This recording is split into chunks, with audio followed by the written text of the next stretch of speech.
Hey,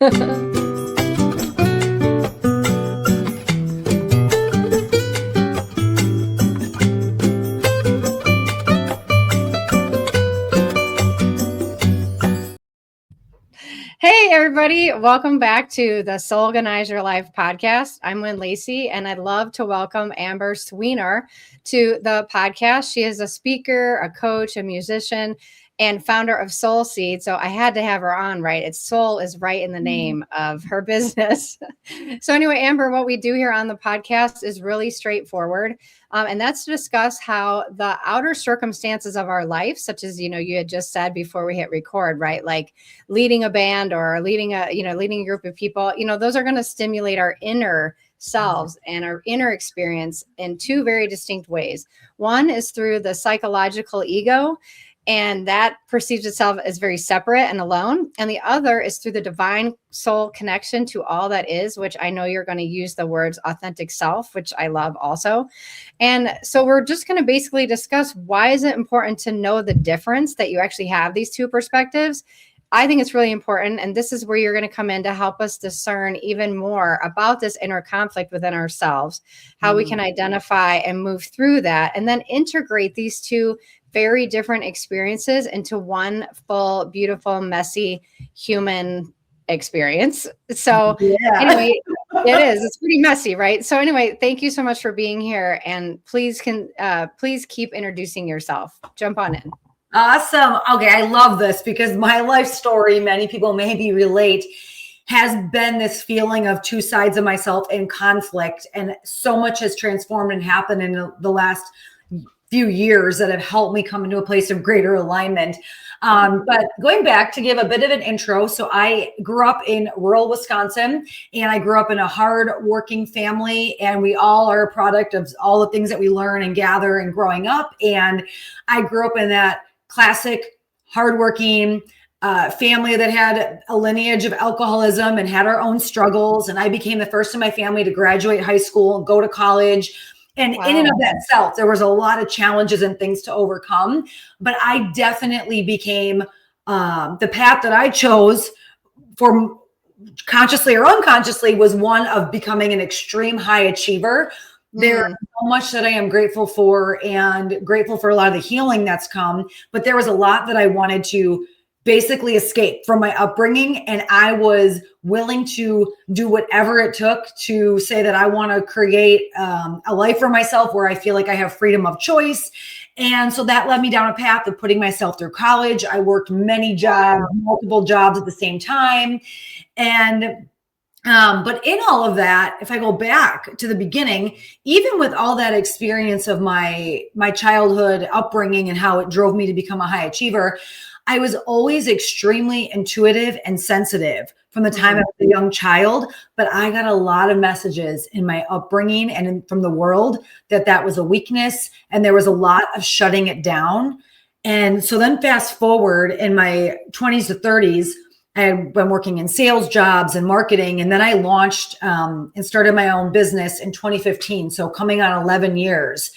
And through that experience of part of it was, I think, stage of life, but also building a business and then hiring people and working with clients and building a team, that became such a tremendous catalyst for looking at unpacking all the fears and limiting beliefs and really all these ways that I was being driven from ego or from fear. And then a lot happened and transpired over this last 10 years that, like I said, wraps in a lot to that journey of business ownership for me, became one of those big catalysts. So that's kind of a bit of the background about who I am and what's made me the way that I am and has led me to the work that I do today, which is really around transformation of helping people lead from the power of who we really are and authenticity as a true powerful path for greater joy, greater healing, but also in business and leadership as a strategic advantage. And so I really break this down for people as not a nice to have, but truly going deep and understanding and unpacking who we truly are and what it means to live in alignment with your beliefs and your values. And especially because those things can change and transform through our lives. Yeah. And when people talk about business and the soul, to me, they do go together because as souls, we incarnate as a human and we've all decided that this is what we want to do. We want to have businesses.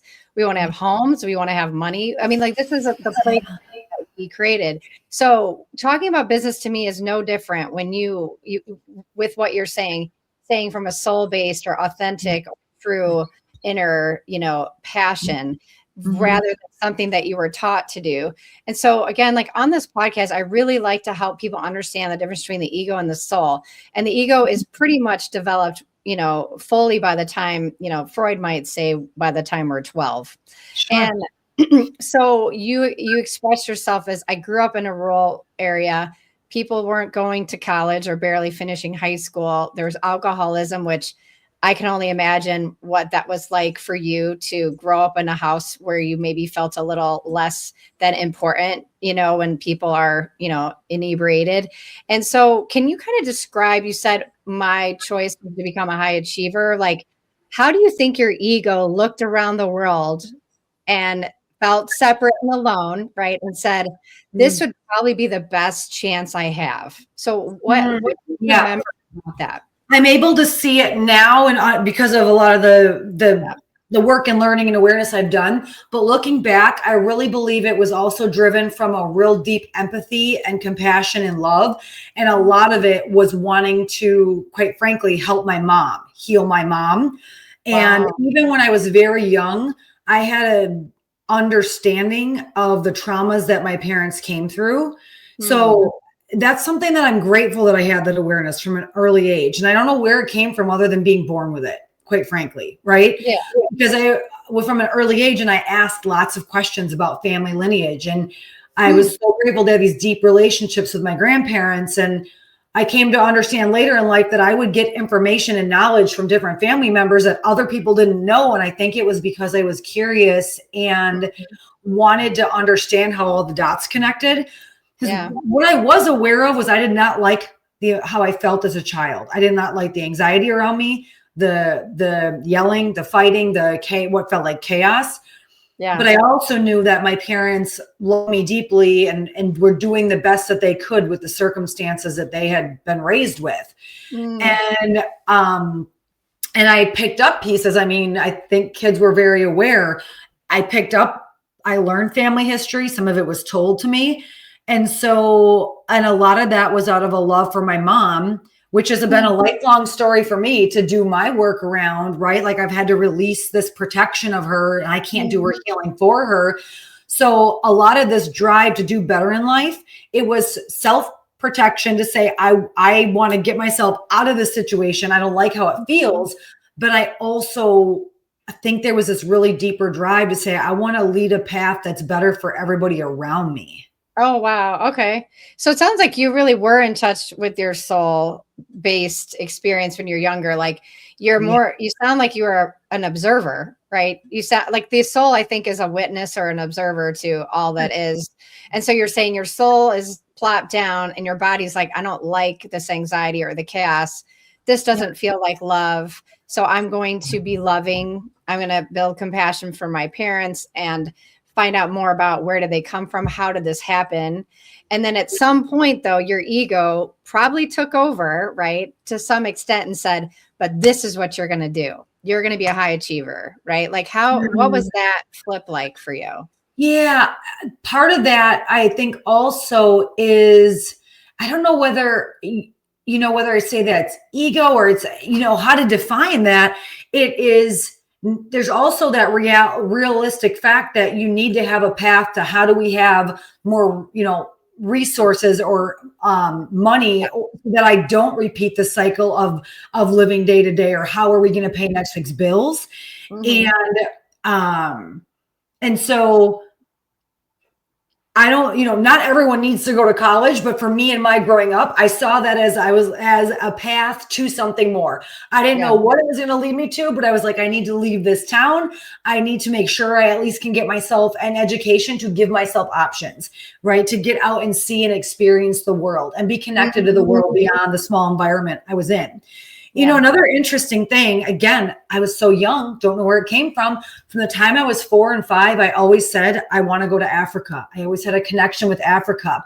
Wow. I think I would go to rummage sales with my grandma, and in the free box, they would sometimes have the National Geographic magazines. I'm not sure if that's where I learned about it, but I always had that connection. And so going to college, I knew I wanted to study abroad, and I did that. I lived in Kenya for a year, and there were just these pieces of me that felt more globally connected. I never was someone who only saw the tiny bubble around me, which is okay. That some people are very happy with what's close to them and what they know. But for me, that always felt limiting. Felt expansive to being curious about what was out there in the big wide world. And when I would hear things that sometimes felt like a energy of judgment or hate, it never aligned for me. From the time I was a small child, I knew it was wrong, right? Whether it was sexism, racism, you know, whatever the case. Yeah. I mean, so it sounds like you really were much more in touch with your soul perspective most of your life. Was there a time when you felt, like you said, like that inner conflict of like, there's definitely two perspectives here? Oh, yeah. So as much as I can say I was in touch, I also have dueled most of my life with this. Because, and a lot of it was wrapped around money, because there is that real fear of, and this came about at the points of when I left I had, after college, did a number of jobs, and I was in a media advertising job that I loved. I was really great at. I became a top salesperson, and that finally afforded me the ability to pay some bills, buy a house, buy some nice things for myself, things that I didn't have access to when I was younger, and do nice things for other people. And then I felt called to build my business. But that was one of the first big transformations, that huge fear around, how do I leave this paycheck? How do I trust that I'll provide for myself again? There is no safety net. And that came up as a reoccurring pattern multiple times in the last 10 years, was overcoming the fear of the ego saying, well, you built this version of a business and of yourself, you know, you can get paid for it, and you're really good at it. Whereas whenever I would take space, for the way I think about it, is really tuning in with my deeper intuition, getting grounded, feeling settled in my body. When I spend time in nature, when I spend time by myself, I'm very empathic. For anyone that follows human design or systems like that, I know I have a lot of open centers. So I need a lot of alone time to reset my energy. And whenever I would do that, I would get clear on what I felt called toward next. And when I rebranded, I had a marketing brand strategy company, but I evolved into doing transformational leadership when I became Soul Seed. And that was a huge pivotal moment of truly trusting the deeper intuition, or trusting my soul, because I had built at that point a very successful business. I had 10 employees. We were serving loads of clients, and that required a lot of overcoming that ego fear around being held by the money of the business I had created, and navigating all that, because the reality is we live in a world where you do need the resources to provide housing and food and security. So a lot for me, I'm aware of, it's been that different people are different things. Sometimes it's the ego tells us to be small, or don't speak up, or don't shine too bright. Right. And for me, a lot of it has been the continuing to trust that I can create success again, or that I will be provided for if I trust following my soul, and not being trapped in the thing that I've already created that's bringing the financial success. Yeah. So it's a perfect thing you just said, was provided for. So the ego thinks I have to provide for myself. I have to achieve all these things. I have to go to college. I have to have a paycheck to create safety for me, this separate thing that's only has themselves to rely on. Right.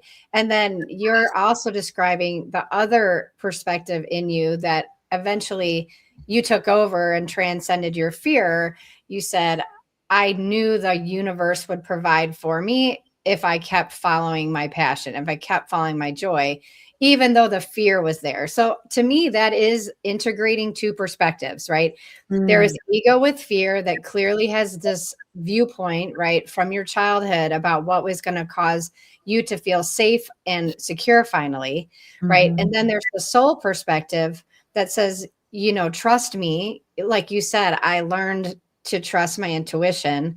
And then when you integrated those two things, finally soul seed happened. Would you say that's true? Okay. So how did you learn to really trust your intuition at that moment? What flipped over for you?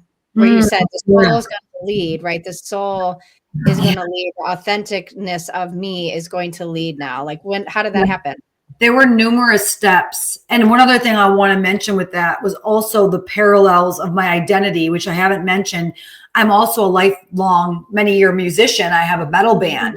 And that parallel was coming up where I thought I had to act a certain way in business and then act a different way on the weekends. So all of this was merging around the same time of not wanting to be a split identity, of wanting to be my full authentic self. So to answer your question around how I did that, a number of steps, but really a big one for me, it sounds funny to me looking back, but when I look back at this point, 6-7 years ago, I existed from the head up. I remember, right? I like one of my earlier coaches, the thing we worked around was she'd invite me into connecting with my body, and I would say something from my head, and she said, Amber, that's a thought. No, we're just going to breathe. And sounds so simple, but that was so transformative because that was a time when I was running so full speed with building my fast growth of my business, employees. All of a sudden I felt, and I was working through this responsibility wound of carrying the weight for everybody. Right. So for me, it was recognizing that I didn't like the anxiety that I felt. Once again, all these years later, I didn't like it as a kid. I didn't like it as an adult in this business I created, and trusting that there could be another way. Like I just had to believe a kernel of just a tiny bit. I had to believe more than I didn't believe that actually another way could be possible. And so learning how to be connected to my body, learning how to actually take deep breaths and actually pause and baby stepping it. Because truly the way I was working then, and my days were stacked top to bottom, and I was working 7 days a week, and I was carrying the energetic weight of wanting everyone on my team and all my clients to be so happy. And I was trying to do 10 steps ahead to prevent them from ever being unhappy and never give them a reason to not renew their contract. And yet I was doing it from an energy still, a bit of fear, a bit of perfection. And so first step was I needed to carve some spaces to pause, to breathe, to show up for the coaching calls, where a lot of those calls, we talked about my feelings. We talked about my body, right? Honestly, that's what it was, right? And that became a doorway that opened another doorway to reconnecting with my journaling. And when I started looking back over my journals over a few years, I started to notice I was writing so many of the same things, same phrases. I had been doodling the word soul seed, and I had been writing about this vision I had to host retreats and how I wanted to feel every day. And it was not a match to how I actually felt and how my life actually looked. That's a big one too, for people to really reflect on. What do you really want to create? How do you want to feel? What do you value? Do you value creating connection? Do you value, creating space for health? How does that match or not match your reality? And recognizing if it does not match, you can take incremental baby steps to start bringing it into alignment. Those are some of the first steps for me. Yeah, I love that. So one part was going into the body and breathing. And I agree with you, because as soon as you, are able to trigger your parasympathetic nervous system, right? You kind of get this like knowing in your body that you can't explain. And that's awesome that your coach kept taking you there versus the anxiety that feels like it's up here. It feels like it's in your head, right? Like, like, and a lot of people will say they also feel it in their stomach, right? But like you can feel your ego is up here. It's like mental activity versus your whole body is what your soul is housed in, right? And that whole body gives you these sort of like, it's okay, you don't have to do this, but like it feels more creative, or it feels more, loving, or it feels more expansive. Those were some of the words you used, right? Like I would agree with you. That to me is just, again, like helping whoever's listening. There is a difference between the ego and the soul. You don't dissolve your ego, you integrate it. You integrate it, right? Like because we can't, I mean, if you're enlightened, you're going to dissolve your ego, but most of us are just trying to integrate. So like, you can't integrate what you're not aware of. You can't integrate if you don't understand. There are two perspectives. And often I will tell clients, like, while you're scared, still do the other behavior that feels like creativity or love. And it sounds like that's kind of what you did. And you said the way you learned how to be more trustful of your intuition or soul was through body awareness. So agreed. Yeah. So then I know this led you to writing a book and became, pretty popular. Like, if you don't mind talking about it, I'd love to hear a little bit more about how the book came about. Yeah, that too, strangely, was something I felt from a young age, that I had this sense that the reason I was going through struggles and tribulations was to somehow teach from them at some point, to be a guide to help others. Mm-hmm. And I honor and respect that not everyone, a lot of my clients are like, well, I didn't know that I never felt that way from an early on age. I'm like, great. Like, we're all wired differently, right? Yeah. That was just for me. And who knows if it was I think it was intuition. I don't think that it was ego as a survival thing. I think it was intuition saying, nope, Amber, this is okay. This is going to be what you're going to be able to fulfill your life's purpose because of this. And I had journals where I was writing, I was saying, for Amber's book someday. Oh. And I can't even believe that some of it was from 20 years ago, when I was never ready to write the book. But somehow I was planting these kernels of ideas all the way. And it was through my experience of starting my business. And early on, it was more around brand strategy, but quickly pivoted into coaching people and testing the models that I had to help people align with who they truly are. And then I became a certified transformational coach. And through that and testing the tools I was creating and seeing the evidence and the outcomes in people's lives, some of them massive outcomes in how they saw themselves, perceived themselves, how they walked their own transformations of changing and moving through change and allowing themselves to evolve, and then finding themselves in a happier, healthier place. That gave me the validation that it was time to write the book. And so I really focused on it around 2017, 2018, kind of started, stopped. And then it was a matter of finding the right book editor mentor around 2021, where I was self-doubting through the journey. And some of that was hiring different editors and maybe getting mixed feedback from them. But it was once I found the right editor where I gave her a few chapters and she sent a test edit back, and she was validating and said, Amber, you have something phenomenal here. And that's another big part of my journey. And I encourage people with is, we are not meant to do this alone. And I'm very self-driven, but boy, did it help to have the validation of an expert who had helped multiple people publish books. That gave me that fuel and fire. And when I saw her edits come back, and it was like, wow, she took who I am and made it even more succinct. That gave me rocket fuel to complete it. And so I published in 2022, and I published my audiobook in 2024. And the book is, I call it memoir-esque, but it's a personal leadership book. It's personal transformation, and it's teaching through stories and frameworks so people can personalize it and recognize in their own life, where do they have the opportunity to live from a place of true, deeper authenticity, so that they can feel more confident, so that they can experience more joy and create more success on their terms. And then I teach and talk about my journey of leadership and my upbringing and my journey as a musician. And so that's been the path for the book. It was a combination of building my own self-trust, having the right mentors, but also having the proof out there in the world with clients, who had those proof stories, and they validated back to me that it was valuable. Nice. Yeah, I loved your description. Like I read, it dissects the patterns and norms that keep us locked in fear, people pleasing, and pretending. And to me, that is another perfect definition of the ego. Because people pleasing, I know sometimes people feel like that's compassion or service. No, it's a form of control. It's a form of control. There is a difference. Yes. Yeah. So again, like if you don't watch and figure out that egoic pattern, right, you won't know how to integrate it into this larger authentic piece, which is the truth of who we are.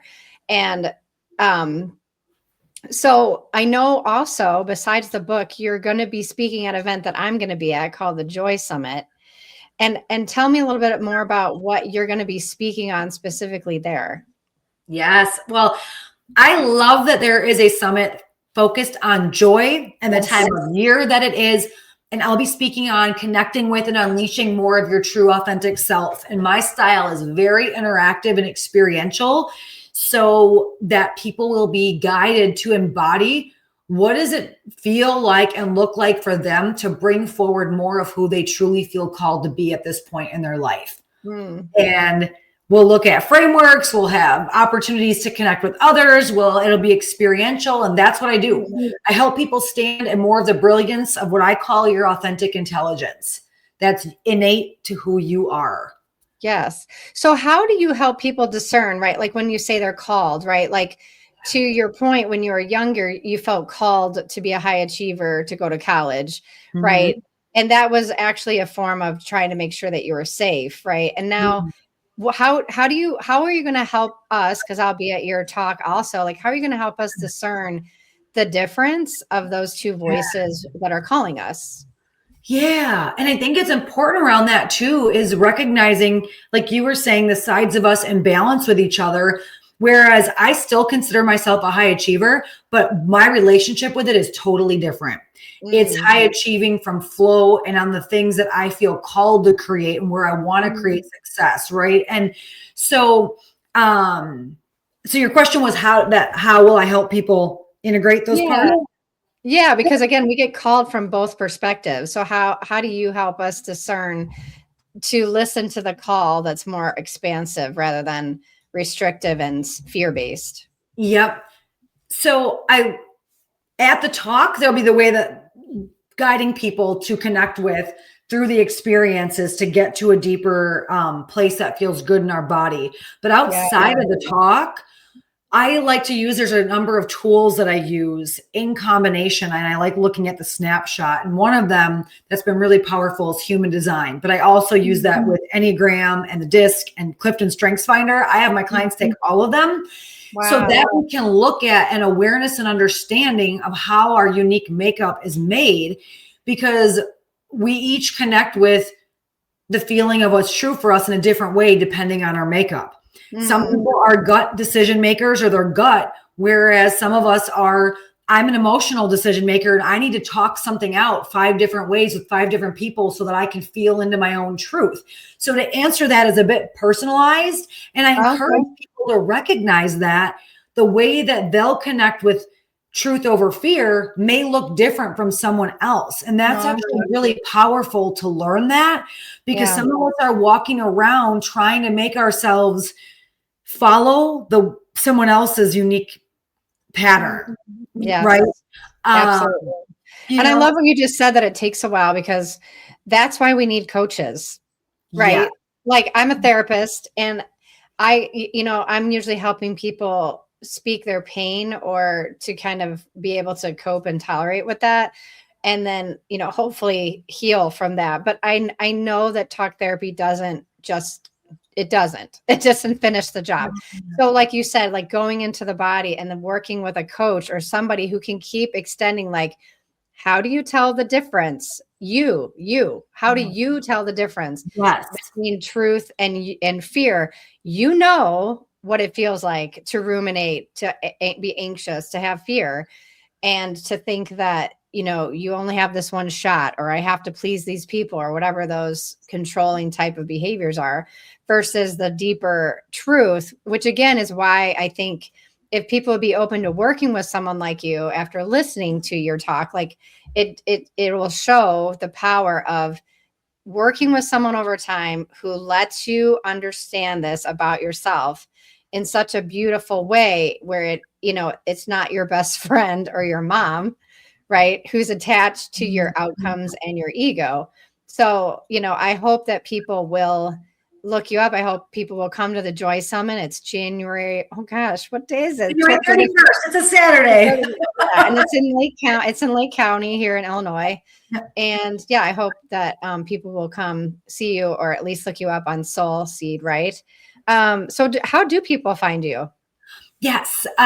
So amber-sweener.com is the easiest way, or as you said, soul-seed will also get you there.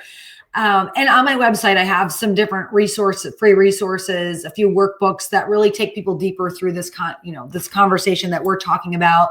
My book is on the website, Amazon. You can order it with any local bookstore. It's also on Audible, where I narrated it.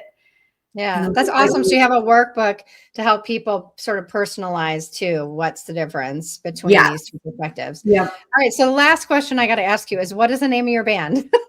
Oh, Morning Star. Okay. And how and where, how do people find you there? Okay. If you look it up online, Morning Star, and then look up the name of the song Free, because there's a bazillion bands. So Free is our latest song that we actually wrote about radical authenticity. It goes along with the book. It's the theme song for the book. And this year it hit the metal charts and it started getting on the radio. Oh my gosh. So that's been just a part of my unique expression as well, is,